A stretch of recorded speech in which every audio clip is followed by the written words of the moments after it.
Eh bien salut à tous les potes, c'est Théozinho et bienvenue sur ma chaîne. On se retrouve pour le débrief de ce match, une défaite 1-0 pour nos sangs et or. Malheureusement on n'aura pas su trouver la faille dans la défense messine qui est restée solide pendant toute la partie. Alors on verra d'abord la physionomie de ce match, ensuite on verra les tops et les flops, et enfin on verra les enseignements à tirer de cette rencontre.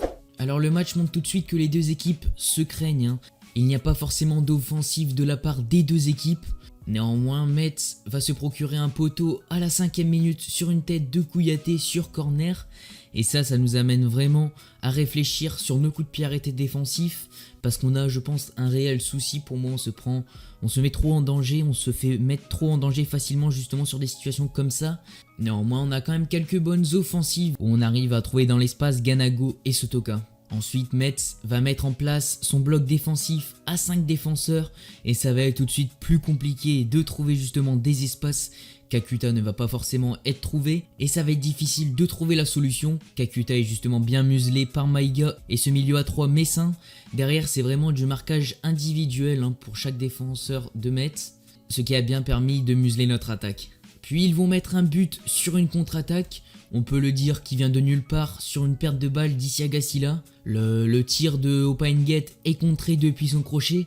Pour moi, Aïdara est pas assez dynamique. Il doit être plus rapide au contact sur Nguet. Et sa rotation, elle n'est pas forcément la plus efficace.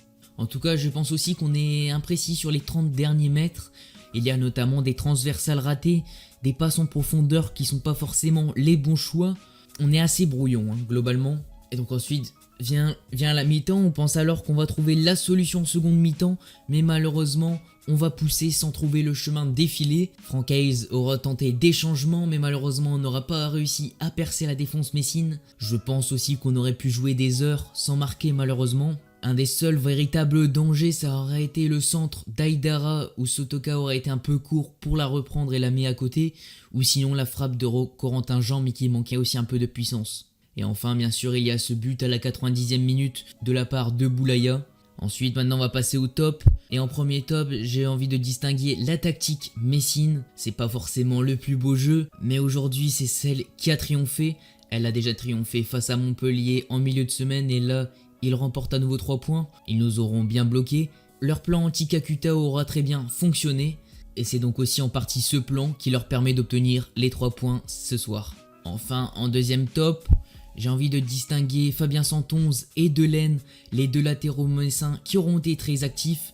Surtout que c'est tous les deux des anciens Lensois. Ce match est un peu particulier pour eux. Ils ont été justement très actifs. Ils ont bien verrouillé justement leur côté. Et dès que possible, ils ont essayé de se projeter et de faire mal aux défenseurs lensois. Santonze a failli obtenir un penalty et Thomas Delaine a réussi à délivrer une passe décisive.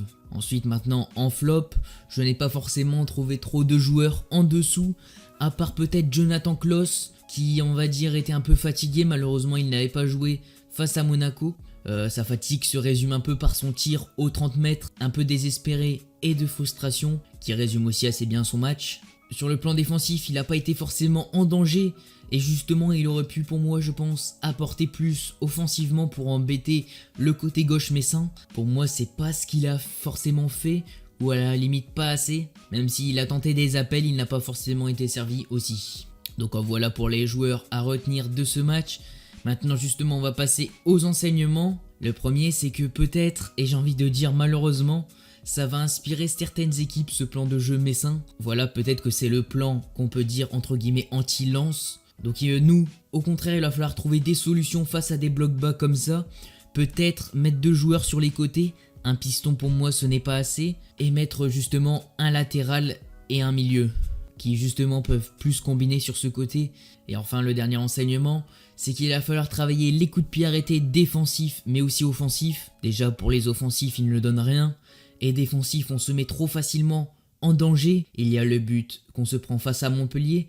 On se prend encore une fois un poteau en début de match ici. Et en milieu de semaine, c'était Monaco qui avait touché la barre. Pour moi, il y a un souci de marquage. C'est pas forcément le manque de taille. Même si on n'est pas forcément l'équipe avec la moyenne de taille la plus haute. On doit pour moi être quand même un peu meilleur sur le marquage. Même si ça bouge bien dans la défense. Et donc en voilà les gars pour cette vidéo. Ce débrief n'est pas forcément long, puisque bon, c'est une défaite, il y a forcément moins de choses à dire. Moi, je vous dis à plus dans une prochaine vidéo. C'était Théozinho. Allez, salut et allez lance!